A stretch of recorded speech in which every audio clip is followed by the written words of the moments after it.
What's going on, everybody? Welcome into Denver Sports Coffee Break. We've got D-Mac, Will Peterson, Rachel V. Hill hanging out with you. We hope you're all having a wonderful Wednesday.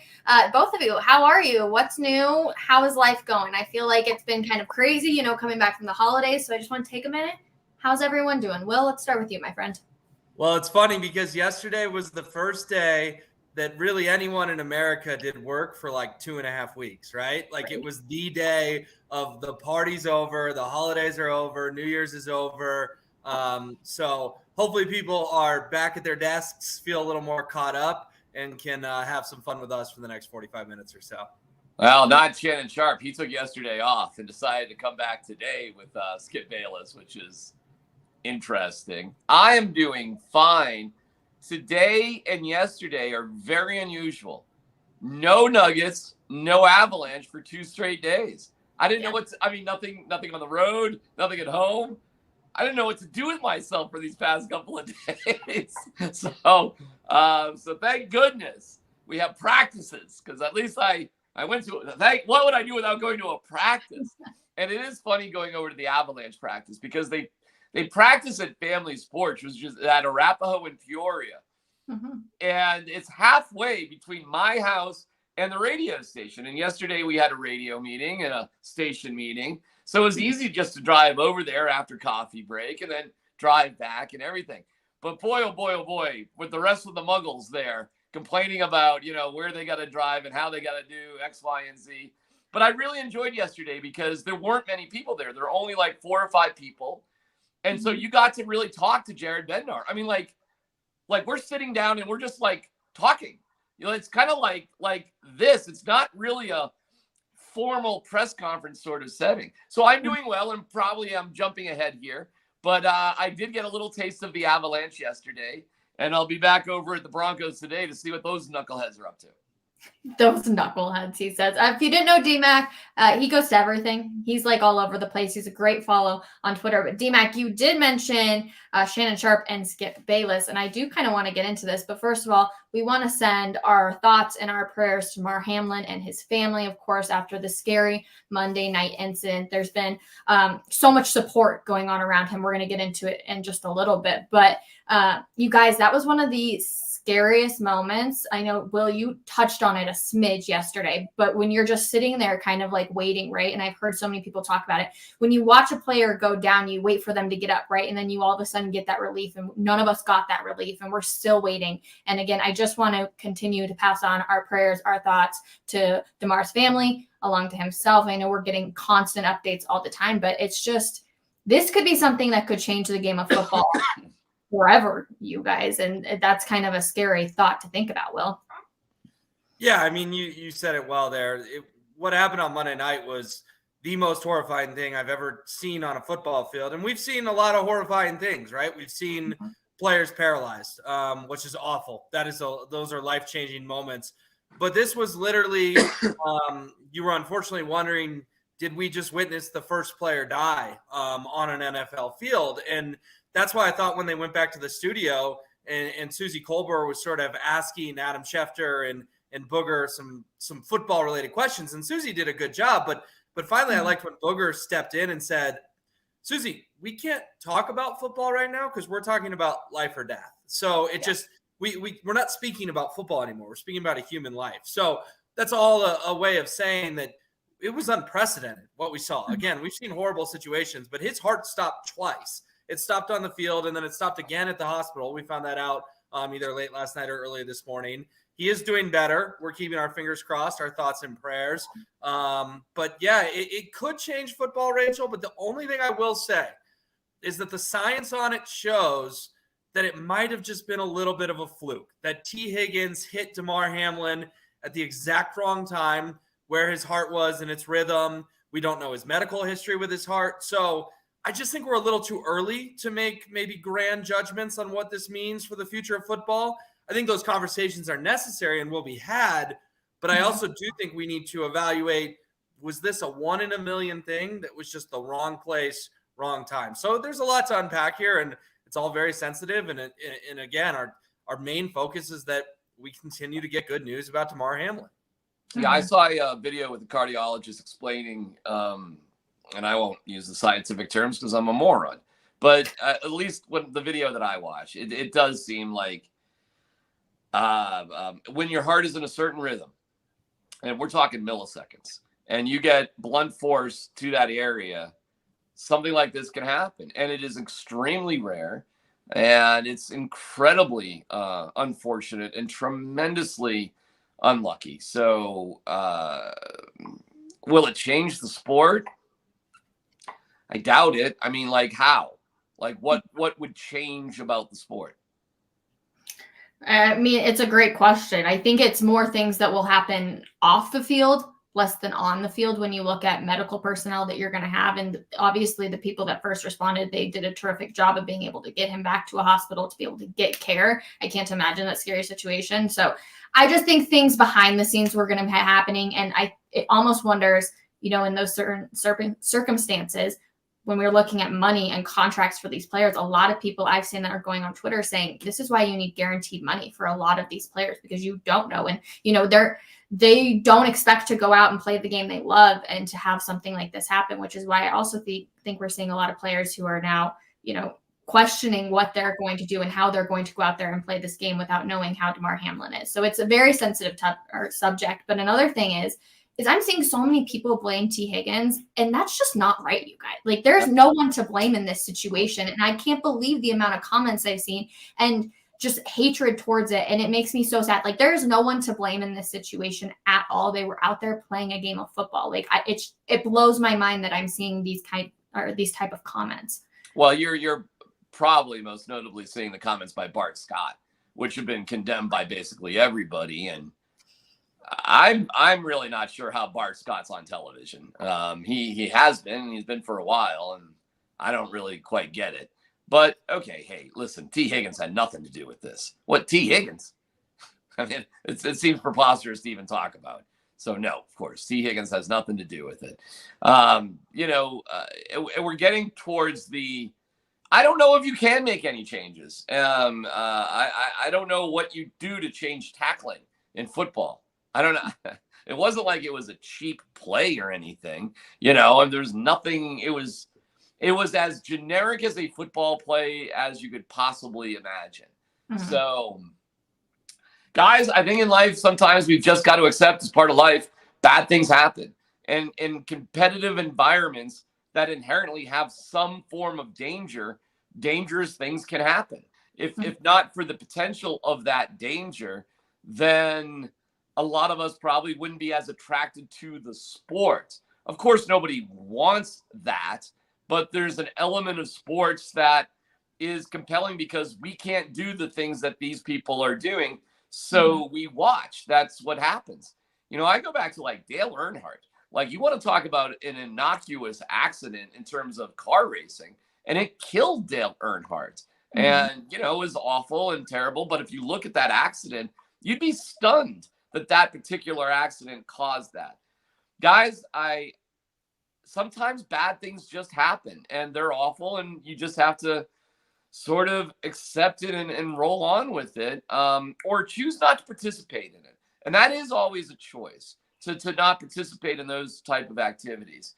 And that's why I would never, listen, I'm all for guaranteed contracts, and I'm all for athletes getting the money when they can. I'll never, ever, be angry at an athlete holding out or doing something to do better for themselves. I mean, ever. Because the inherent risks of what they deal with are certainly much more than all of us encounter on a daily basis. No doubt about that. Mm-hmm.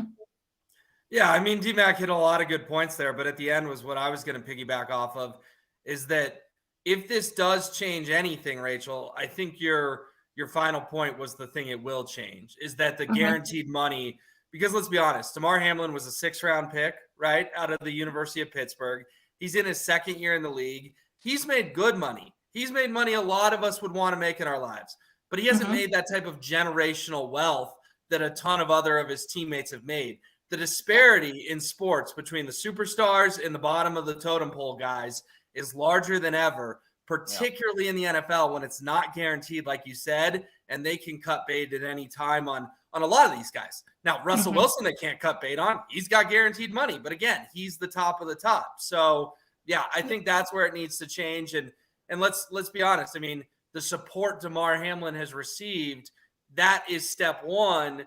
But step two is thinking about all the other Damar Hamlins around the league who are in these situations where every single day could end their livelihood at age, 23, 24, 25?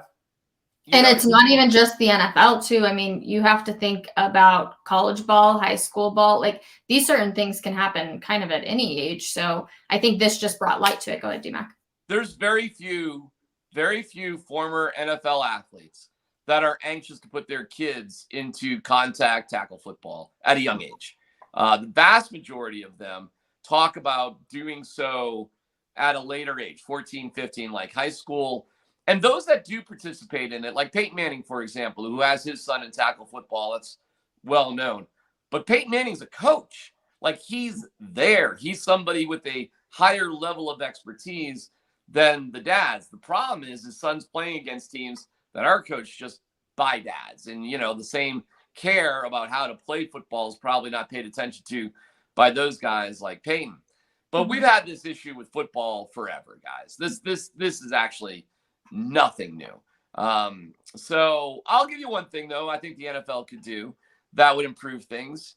I think they should offer lifetime benefits, health benefits for those who participate in the NFL for a certain period of time, a short period of time. So if you are good enough to make it all the way to the NFL, and I'll say you participate in 4 NFL games, you've accomplished enough in high school, college, and you got there. You got yourself to 4 NFL games.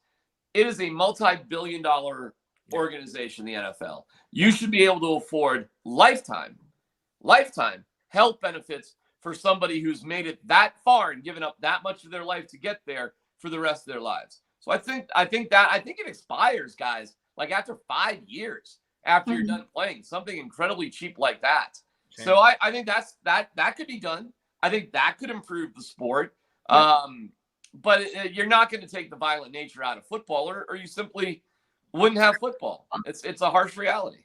No, that's true. And that's actually a great point. Something you should ask Derek about is how long it is when it comes to insurance. But I do want to move on, though, just because our show obviously goes by so fast. But a lot of people are donating to the Damar Hamlin GoFundMe that's been out there.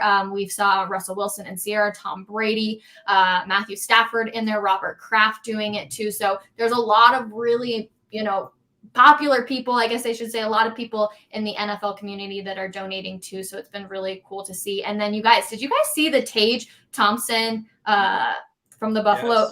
Yes. DMAC, I always mess this up. It's my word. What is it? What word? Buffalo. Sabres? Sabres. I always mess it up. I will never, I swear. Sabres? I look at it and I'm ready. Were you trying to say Sabres, Rachel? I always want to. I need to go work in Buffalo just so I can get that down. But you guys, this is so cool. On January 3rd, go back to that graphic real quick, Jake. 3 goals, 3rd hat trick of the season, 30th goal of the season, winner 3 minutes into overtime. This one was for you, Damar. How freaking cool is that? It feels like the universe is all coming together. And we've obviously seen so many professional teams. I almost want to say all of them at this point have changed their logos on Twitter and Instagram for Damar's number. It's just cool to see the community that's going around Damar and the Buffalo Bills community. Yeah, that's awesome. Good. That's all sorts of good things there for sure. Yeah, and Rachel, every NFL team has changed their profile to pray for Damar or whatever, but it's his jersey number 3. And then I'm sure you guys saw it too last night. The Broncos lit up in Power Field at Mile High in Bills colors as a gesture to Hamlin as well, or Hamlin, as well. So yeah, it was really a league unifying thing. Very few things are going to unify that league. That's a very competitive league. It's the biggest sports league in America, one of the biggest, if not the biggest leagues in the world.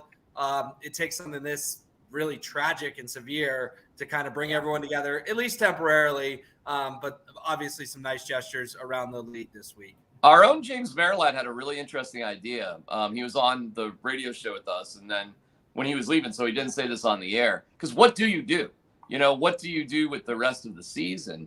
And James's idea was fascinating. He said, don't play the game, but add a additional 8th playoff team so nobody gets a bye. And I was like, oh, that is some really high-level thinking right there, because it would involve another fan base. You'd have to do it on the NFC side of things too, but you are looking at sacrifices and coming together as a league. What if you added an 8th team? Then you wouldn't have to make up the game. You could stay on schedule, and the Bills or the Chiefs wouldn't get a bye week, and neither would, I guess, is it Minnesota right now, or whoever's in first place. San Francisco is going to get the 2 seed in the NFC probably. Well, who's got the number 1 seed though? Who's Philly. the number 1? Philly. Sorry. Yeah. So Philly would be giving that up, and so would the Bills or the Chiefs. But you get another team involved, and everybody's on the same level playing field. Now, James didn't say this on the air, and he said it was his idea. But to me, it was like, wow, that's a good one right there. I thought that was pretty clever. Yeah, I mean, the league's going to have to get creative. We know that because there's going to be a fan base here. Everyone's united right now, but there's eventually going to be a fan base that feels like they got a raw deal. That's just the way this whole thing is going to shake out. I also did see another idea this morning from Pro Football Talk that could the AFC title game be played at a neutral site. That one also piqued my interest a little bit as well. Interesting. Because that way, whoever gets there, because Cincy, Buffalo, and KC were all in the mix for home field, we're just going to treat it like a Super Bowl, play it at a neutral site. So I like James's, and that's another one that I think definitely deserves. So on that one, don't play the game. Don't make up the game, but however it hashes out. Yeah, but somebody would get a bye. I know what you're saying, that would get down the line, but I mean, they're fighting for a bye. Well, all right. I don't know. I like James's. I don't dislike that. I get it. I just like James's because it really does create a certain bonding and sacrifice from everybody, from the entire NFL. And I'm not going to lie, I think it adds something interesting to 2 new fan bases. And I really do wonder why we have a bye anyways. I mean, really, maybe there shouldn't be a bye. Maybe there really should just be 8 teams from both leagues that make the playoffs. It's all about the anticipation, right? All about the anticipation for the Super Bowl. Okay, well, you guys, did you guys see what Jim Harbaugh had to say yesterday? What? Either one of you? Oh, man, it says, all right, although no one knows the future, I think I will be coaching Michigan next year. He said that yesterday? The Charlotte Chronicles. He said that yesterday. That's yesterday. Huh. To the Charlotte Chronicles. So does that make you question? Does that make you say, hey, is he starting a bidding war between the Panthers and the Broncos to see what's going to happen? Like, where does your thought process go when you hear that statement? D-Mac? He's a kook. So only a kook would turn down like the most lucrative contract of all time. But he lives in Ann Arbor, I assume, or near Ann Arbor. He must be a king there. I mean, an absolute king. Yeah. And as like, we can all look and say, oh, Jim Harbaugh, you choked, you couldn't win, forget that. They're putting up statues because he's beaten Ohio State in consecutive years. I mean, I'm sure they're disappointed. But do you think anybody who's a Michigan alum is looking to chase him out? Are you nuts? I mean, I get it, man. And like, how many yachts can you have? How many, beautiful cars? How many bathrooms, 12, can you have in one home? But he's really not making that much Michigan. Well, and I'm sure the facilities at Michigan, I would be shocked if the facilities with the Broncos are better than the facilities at Michigan. And when you're recruiting and you're at Michigan, it's shooting fish in a barrel. I mean, you're Michigan. I mean, you just like Alabama, you get all the top kids. You probably get the top kids from the South. If you're Alabama, you probably get the top kids or compete with Ohio State and Michigan State, right? Like a friendly competition with those kids from the North. I get it. It would be wild for somebody to turn that kind of lucrative money down. But if any kook would do it, it'd be Jim Harbaugh. Well, yeah, listen, I think I lean more towards what D-Mac said at the beginning. Or Rachel, you may have said it. This is all leverage. Of course, Jim Harbaugh is going to say publicly he wants to stay at Michigan. He said it before the Fiesta Bowl as well. So if he said this yesterday to a Charlotte newspaper, he's just doing what he did a week ago before his team played in the semifinal. and that is saying, of course I'm going to be at Michigan. And every time he says he's going to be at Michigan, the price tag goes up for either Greg Penner, David Tepper, or Jim Irsay, right? Those are three very wealthy owners. They're three well-known owners around the NFL. And if he can get the three of them in a bidding war, of course he's going to do it. So I just think Jim is kooky, as D-Mac said. I'll give him that. But I also think he's pretty darn smart. He knows exactly what he's doing here. He's driving his price. But so then we get into a weird conversation like, oh, so I can't do it for 20 million, but I'll do it for 22 million. I can't do it for 22, but I'll do it for 25. I mean, how many bills from a restaurant do you not have to look at before you throw your credit card down before it's worth it to you? I mean, I don't know. I don't know. It's like his seventh great grandkid can be taken care of with that extra $2 million, you know? Like, how many generations out does Jim need to make sure are taken care of? Yeah, I'm with you though, D-Mac. Like, it is always funny to me when guys worth hundreds of millions of dollars need more hundreds of millions of dollars, because it's like, I just don't know how you can spend that much money. I think the best argument is, again, how much you can leave as a legacy for your family. But it's more money than any of us will be able to comprehend. So we're going to find the answer to this question fast. It's going to happen really fast, probably next week. Oh, in our digital meeting, D-Mac, we all played the guessing game of when we thought the Broncos would hire their next coach, and whoever won is getting a free lunch, I think, right, Will? Like whoever's the closest. So the loser has to buy the winner a free lunch, and everyone in the middle is safe. So either you want to get first place or don't get last place. If you get second, third, fourth, or fifth, it doesn't matter. But I think, Rachel, we should add D-Mac to the pool right now. Sure, let's go. 100% agree. So D-Mac, give us your guess. And you have to give us a date and a time, because sometimes you never know. And not official announcement, D-Mac, but when it leaks. So it's when a Schefter or a Rappaport. We don't need the Broncos to send a press release. This would probably be Pelissero. But if George Payton has any power, Greg Penner may hire a coach and not tell George Payton. Fair point. Okay, I'm going to say they have to, every team does. You have to interview two minority candidates for the Rooney Rule. And I think the Broncos will smartly, and they should, interview much more than that. So I'll say they will interview at least 4 coaches sort of under, it's not that they're not qualified, they are. So I'll say they will interview 10 coaches total. Okay. So I think they'll blow away the Rooney Rule. I think they will interview very qualified candidates, and the Rooney Rule actually won't matter. I think the Broncos will do that. Okay. So that's 4 or 5 candidates. I think the obvious are Harbaugh and McVay, right? So that's 2. And they may interview Quinn and Reich. And this goes into my prediction here, because each one of these interviews goes for like 8 hours. So every candidate is like a day. Time out. You said McVay. Did you mean Peyton? Sean Payton. I'm sorry. Sean Payton. Sorry. Both Will and I are like, what? Sorry. I was like, you knew. I don't know. I'll say there'll be at least 10 interviews. That's 10 days. And on the 10th day, we'll have a winner. So I will say it will be a week from Monday. What's that? Help me out there. The 10th, the 17th? Hold on. The 16th.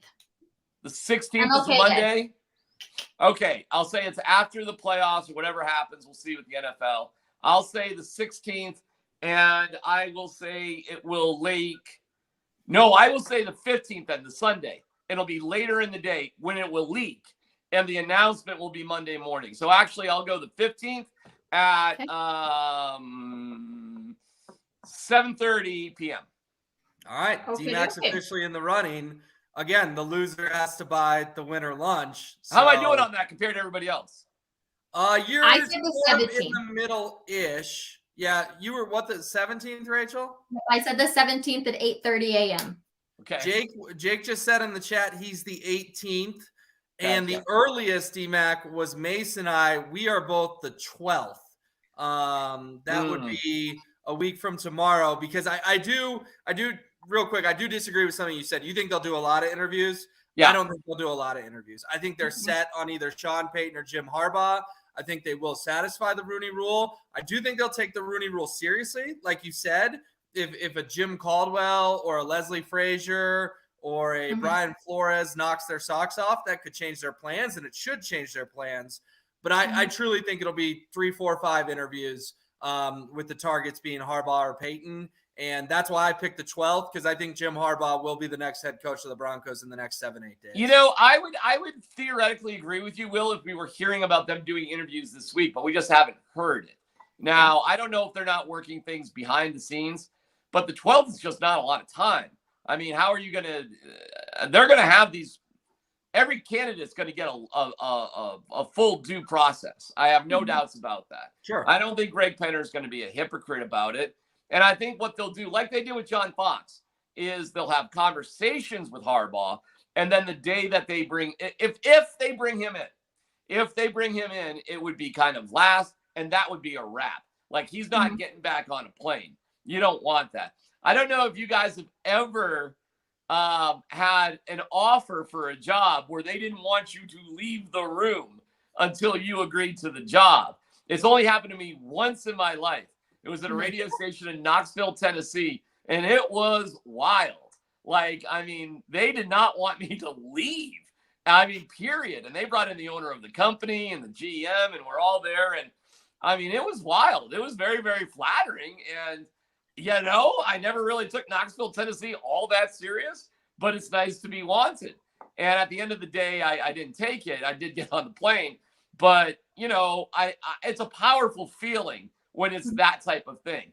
And you can't do that unless you exhaust all your other interviews first. You can always let a guy leave, but if you don't want him to get back on that plane, right, you got to make sure that's your guy and you can actually make that type of offer. So I think that's what's going to push it back a little bit, just a little bit. And I'll make one last point, just a counterpoint to that. Time is of the essence with Harbaugh. Yeah. I don't think you can drag your feet and say, we're going to conduct 12 interviews because Jim's just going to wait for us. No, Jim's going to go accept the Colts job or accept the Panthers job if you drag your feet. Again, that's why my guess is the 12th. That's why I'm only anticipating 3, 4, or 5 interviews. And that's why I'm thinking the Broncos try to get this done as quickly as possible. All right. Fair argument. Signing day is February 1st if he stays at Michigan, just an FYI, everybody. I won't lie, though. I'm hoping he doesn't go on Will's day because that is my birthday. And I really don't want to be doing the craziness of coaching stuff on my birthday. So the 13th, Will, I'll give it to you because I think you're the afternoon, aren't you? I am. Yes, I think I'm like 2:00 in the afternoon. Yeah. Okay. So happy early birthday, Rachel. Thank you. Yes. What do you want to be doing on your birthday, Rachel?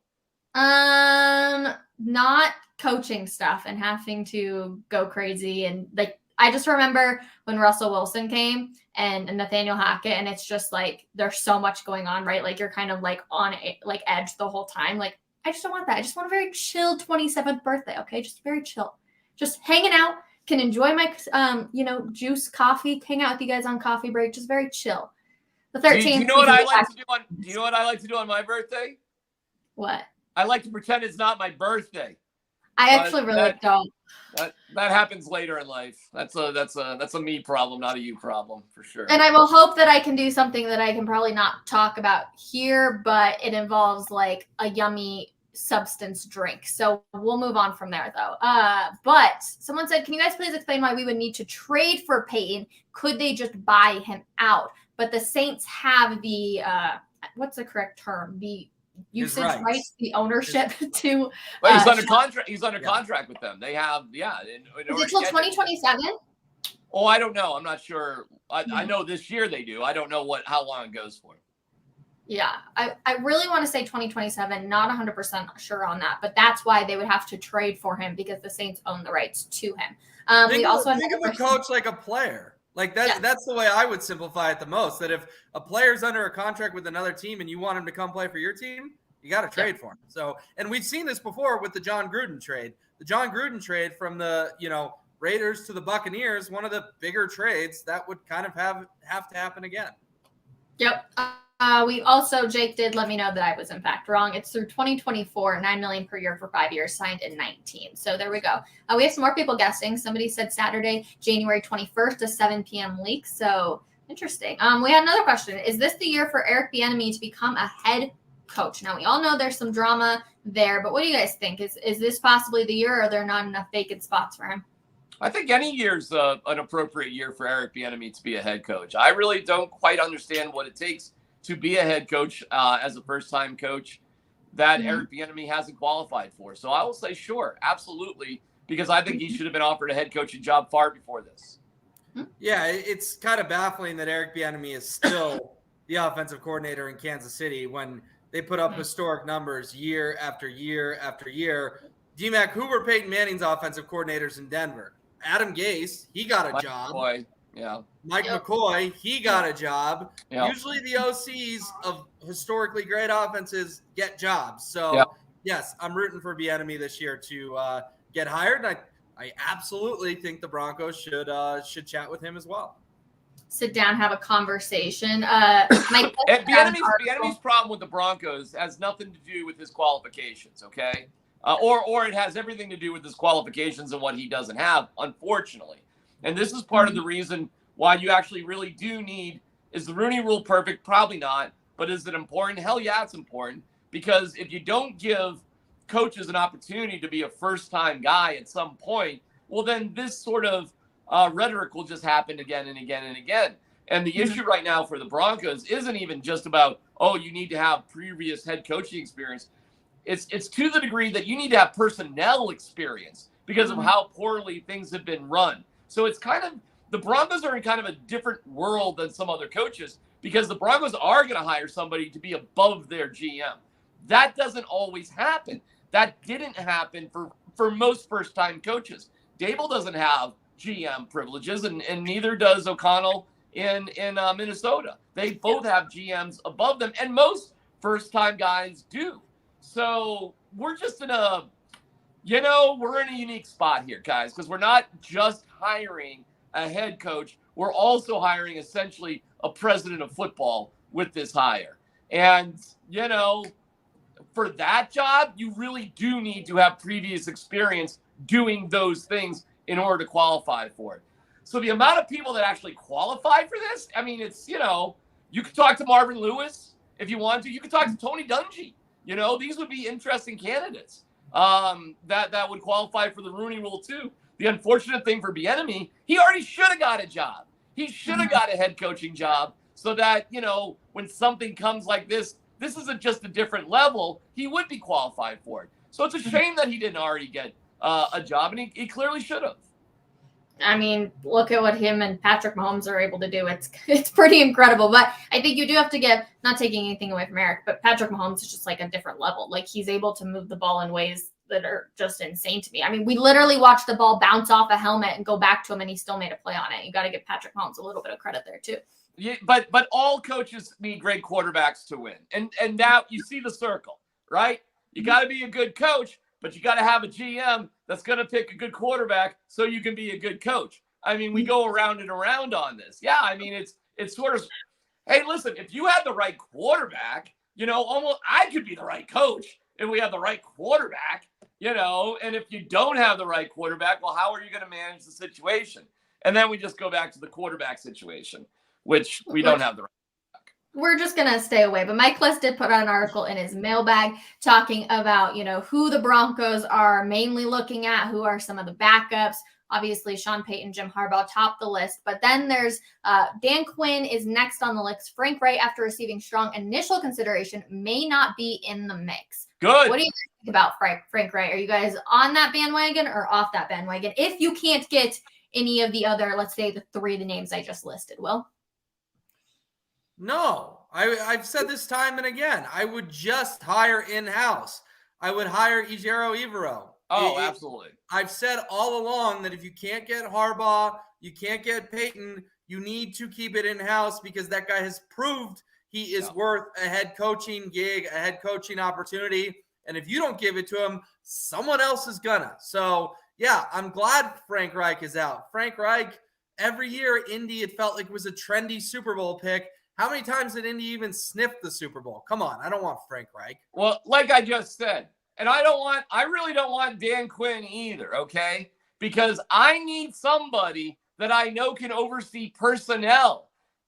Dan Quinn's been a defensive-minded head coach. Okay, so he checks a little bit of a box. But I don't know Dan Quinn's personnel development decisions. I have no clue what they are.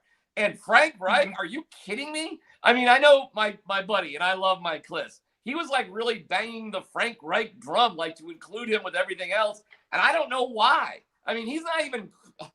And I go way back with Frank Reich, man. I covered him back when I started covering the NFL in the 90s. He was on the Buffalo Bills with Jim Kelly. So it's not like I don't have an affinity or nice memories of Frank Reich. But that would be an abysmal hire. I could not agree with Will more. I mean, if you're going to go in that direction, stop. You got Evero to just be the head. If you're going to go there, why wouldn't you have Evero be the coach?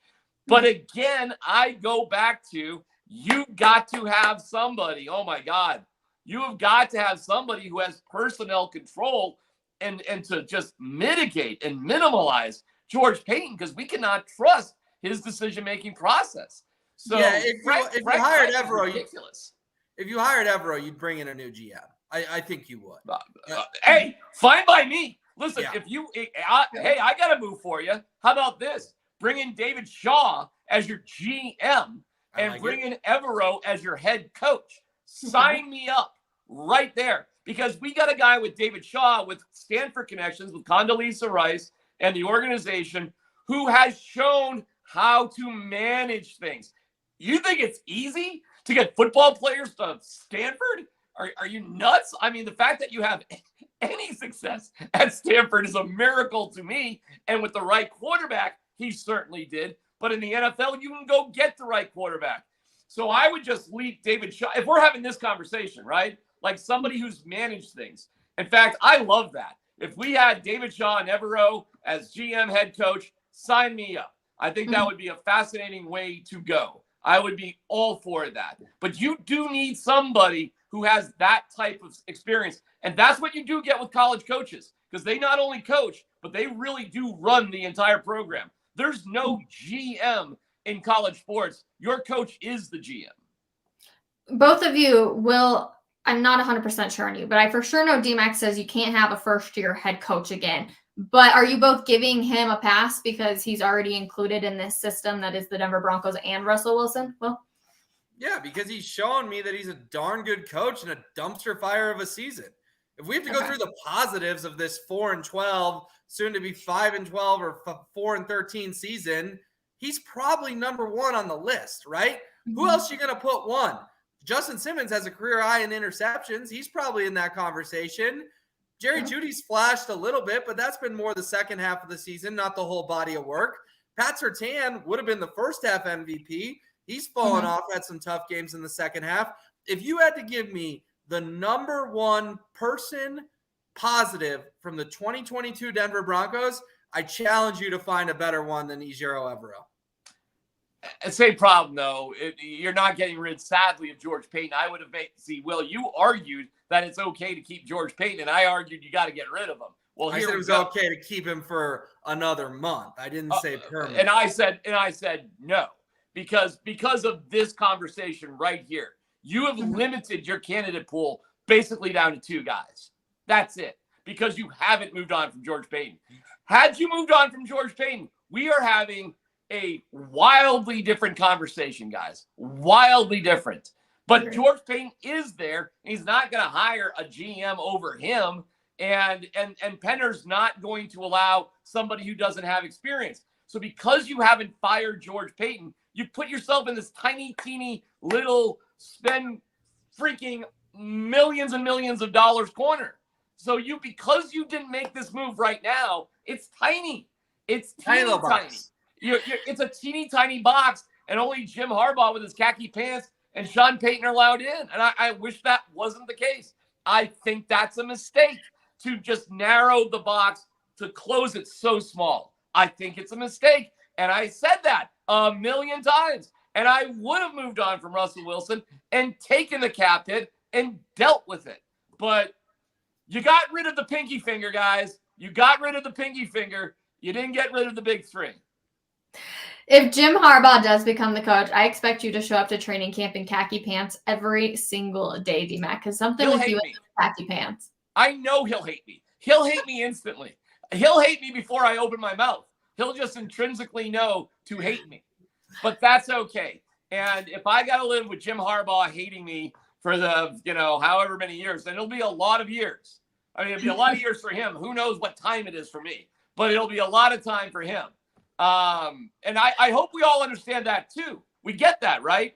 This next guy's, bulletproof for at least 5 years, unless they decide to retire like Gary Kubiak. All right, Will Peterson, as always, an absolute pleasure having you on. And thank you so much for your time as we bring in Mark Schlereth as we go inside the game. Mark, how are you today? I'm good, Rachel. How are you? Back in the car. Where are we going today? Well, you know what? It's a never-ending siege of errands and things of that nature. So, yeah, I am actually in the parking lot of the gym. We go get a quick workout in because Lord knows I haven't done that enough lately. Okay, I like it. New Year's resolution starting off strong. Usually we do dive into the game for this upcoming week, but I actually do want to talk to you about Damar Hamlin and the situation on Monday night. We can talk to a lot of people, but there's only so many people that have been in a locker room like you have. Well, first of all, have you ever experienced maybe not something as serious as this nature, but just something, where you had to feel like your whole team really had to come together? And what was that like in that moment? Yeah, I mean, we've had obviously on-field injuries, and just nothing where somebody's being revived, not CPR and all that. But we had a situation where we had a guy that got hurt in a goal line drill, and an ambulance came onto the field at Carlisle in training camp because he had a fractured neck, which obviously is incredibly serious. You're thinking about paralysis and all that kind of stuff. And we ultimately walked down to the other end of the field and resumed the drills. So those are hard things. Those are the hard reality of playing football and the 100% probability that you're going to get hurt. And that said, we all understand the consequences. Not that you ever expect death to be consequence of playing this game, but that it's a reality, that it can happen. And ultimately there's probably no better place for that to happen than on a football field, because Damar Hamlin's treatment wasn't minutes, it was in seconds getting that treatment. So that party's, it's very fortunate. Obviously it was jarring, and it was, one of those things for all of us that's really hard to watch, because we understand the human element of playing this game, and the human element of being connected, and to see all those teammates and all the people on that field, both men and women, coaches and players. It was hard. It was a hard watch. That being said, as players, you're doing exactly what you want to do. You fell in love with the game from a very early age, and you've made a lot of sacrifices to play the game, and you understand the consequences of the game. And again, not that death is one of those things that you think at 24 you're bulletproof, but the bottom line is, in the back of your head, there is that potential of death. There's that potential of permanent paralysis. There's the potential of all those things. And yet you're a willing participant because you do love it that much. So it's a hard thing to kind of, to just kind of understand, and it's just kind of difficult. But in the same, I heard Ryan Clark say it on SportsCenter the other night. He's like, that kid was right where he wanted to be. Like, he's trained his whole life to be in that position. And it's an unfortunate accident, and it's unfortunate that it happened. And but life marches on, and we'll figure it out along the way. We were talking about, ways that maybe this could impact the game. And while we don't believe it'll ever impact the game actually on the field, maybe outside of the field, with health insurance possibly for lifelong for these players, or guaranteed contracts. What's your take on something around those lines? Yeah, I think we keep working toward that, but that's a hard one for players because even though I think it's something we should fight for, um, the bottom line is the playing career is so short that Mhm. there's not a long-term kind of perspective as a player. You're trying to get yours immediately. And Yeah. and so like from a negotiation standpoint, we've never really been able to kind of band together and say, hey, this is important. And I think again at 24, 25 years old, you're bulletproof. You don't think about long-term health issues. And so it's not something that we've fought long and hard enough for as players. And so hopefully as incidences and people start to understand the overall health benefits and health risks and the things that you're going to suffer with later on in life, hopefully it continues to get better. It keeps marching toward that, but we'll see. I think that's still quite a ways off. We look at coworkers or people that aren't inside the game of football, that aren't players. And while we have appreciation for them, it seems like when you're in that locker room, it's a bit of a different vibe. Like, how much of a brotherly love is it truly when you're in there? Oh, I mean, it's very intense, and it's you're sacrificing, you're laying it kind of on the line for each one of those guys, and you understand the consequences of injury and like what we saw on Monday night. So there's a huge bond there, and you spend so much time with the guys all day long, every day, studying and playing together and practicing together, and then relying on one another. And that's one of the things I think I loved about sports more than anything else is there's very few walks of life where you can celebrate somebody else's success like it's your own. And, Mhm. I mean, I never scored a touchdown in all my years of playing. That goes back to the seventh grade. So you know, it was 2 years of junior high football. It was 4 years of high school football. It was 5 years of college football. So that's 11 years and 12 years of professional football. So that's 23 years of playing. In those Mhm. 23 years, never scored a touchdown, but I celebrated every one of them like I did. And it's to watch other people have success, to have guys that, teammates like Dave Diaz-Infante, who, we affectionately call the stunt guard, who practiced for me Monday, Thursday, Friday, and I played on Sundays. And, you would think that that would be a situation where animosity would grow. Mhm. We're still closest to friends. It was our roles, the way we operated together. And that's the kind of bond that grows within that environment. And it's one of the things that I just find really intriguing. I think that's why a lot of guys struggle when they leave the game. There's very few places you can find that kind of connectivity and that kind of encouragement and that kind of selflessness in corporate America, if you will. Do you ever miss it? Um, I was fortunate. No, I don't. I miss some of the meetings and some of the stuff that we used to do that is ridiculous, but I still do all that stuff. Yeah. I walked right out of one locker room and essentially into another one, which is TV and radio. So it Sure. wasn't that much different for me. Um, so I really don't sit there and miss playing. Um, Mhm. but there are some uniquely football things that you did that you can't get away with in any other walk of life. So that part you kind of miss. No, for sure. Well, Mark, always a pleasure. Thank you so much. Thanks, Rachel. Take care. Drive safe, Mark. All right. Mark Schlereth for Inside the Game, presented by Bet River Sportsbook, as we bring in D-Mac. How are you, my friend? Doing excellent. Did you ever play football? I played flag football, and Okay. when football came to my town, I wanted to so bad, Rachel. Now this is going to be ironic. When tackle football started to be a thing in my town, I didn't weigh enough. I didn't hit the. You hear about like being too heavy, I didn't weigh enough. How funny was that? That's how small I was. And so, and I was, hey, I was a pretty good soccer player, And so I just played soccer. I played what I was good at.